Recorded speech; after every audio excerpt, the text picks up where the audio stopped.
Hi friends, 7 days 7 குழம்பு சீரீஸில் இன்னைக்கு டே 2. இன்னைக்கு வாழைப்பூ வச்சு தான் குழம்பு பண்ண போகிறோம். இதை சைவ மீன் குழம்புன்னு சொல்லுவாங்க. வாங்க எப்படி பண்ணலான்னு பார்த்துடலாம். பேனில் கொஞ்சமாக நல்லெண்ணெய் விட்டுக்கோங்க.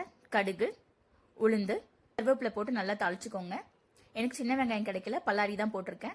பல்லாரியெல்லாம் நல்லா வதங்கட்டும். தேவையான அளவுக்கு உப்பு போட்டுக்கோங்க. ஒரு தக்காளி குட்டி குட்டியாக கட் பண்ணி வச்சுருக்கேன், அதை இதோடு சேர்த்து நல்லா வதக்கிக்கோங்க.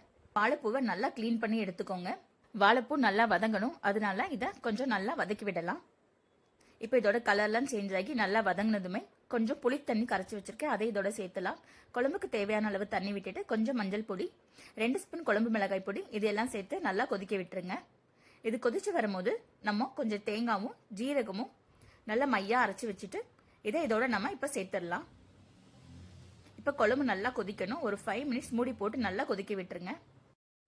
அவ்வளோதாங்க, சுவையான சைவ மீன் குழம்பு ரெடி ஆயிடுச்சு. பாக்குறதுக்கு நெத்திலி மீன் மாதிரியே இருக்கும். இதே நேரத்துல சுட சுட ரைஸ் வச்சுட்டு அதுல இந்த குழம்பு ஊத்தி சாப்பிட்டா அவ்வளவு சூப்பரா டேஸ்டா இருந்துச்சுங்க. இந்த ரெசிபியை மறக்காம ட்ரை பண்ணி பாருங்க. தேங்க்யூ ஃப்ரெண்ட்ஸ், பாய்.